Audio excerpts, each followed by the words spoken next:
biggest port. Here too, the Russian army has been busy today, blasting holes in this Georgian Coast Guard vessel, contradicting claims by a military spokesman that there are no Russian troops here. At another mooring, just the gun turret of a second boat remains above the water, after receiving similar Russian treatment yesterday. And lying around the port, evidence of the heavy aerial bombardment a few days ago, including this astonishing sight, part of a missile stuck in the car's bonnet. Well, we've only been here in the port for about 10 or 15 minutes, and we're now having to leave because the locals are saying that they're getting phone calls that Russian soldiers are once again entering the town. We headed into the town centre as the Russians again entered the port.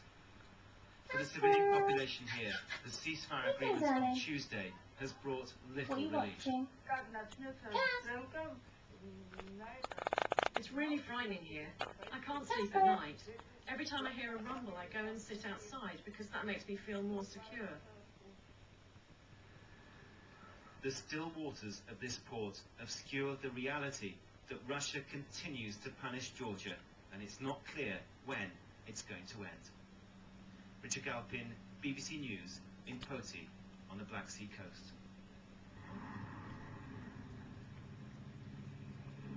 Casper? In the central Georgian town of Gori, the Russians began allowing back in a few Georgian police vehicles. Overhead, they flew helicopter gunships. This was supposed to be the start of a handover that would allow Georgians to take back control of one of their towns.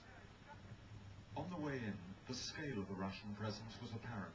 Tanks and armoured personnel carriers lined the main road. Inside the town, there is anger at how this conflict started.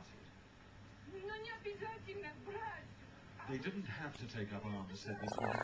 There didn't have to be war between brothers, between Christians. The Russians say they're trying to ensure there is security before they leave. I've given the order to set up checkpoints, said the Russian commanding officer, to allow residents to return. Shopkeepers should start trading again. Outside the town, Georgian units are waiting to move back in, but the handover is fraught with suspicions, particularly about the role of irregular forces that Russia supports. These are Georgian forces just outside the town of Gori, waiting to go in, but the handing back of that city from Russian control is proving very, very difficult. We've been watching these forces go backwards and forwards, thinking they're going into the town, then having to withdraw, because it's not just a question of the Russians, but their allies, irregular forces, who are still inside Gori. This is what happened when journalists encountered the Ossetian irregulars. They grabbed a camera, then one of them pulled out a gun. There have been frequent reports that these forces have looted towns and villages.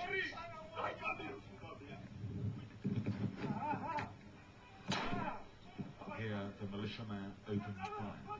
The journalist was not injured, but many Georgians fear that the Ossetians are bent on revenge. Roadblocks have become frightening places. These troops Casper, no. found at gunpoint. He pleaded for his life. After he was allowed to his feet, they picked through his belongings. The difficulty for the Russians is that when they pull back, there may be a settling of scores between Georgians and Ossetians.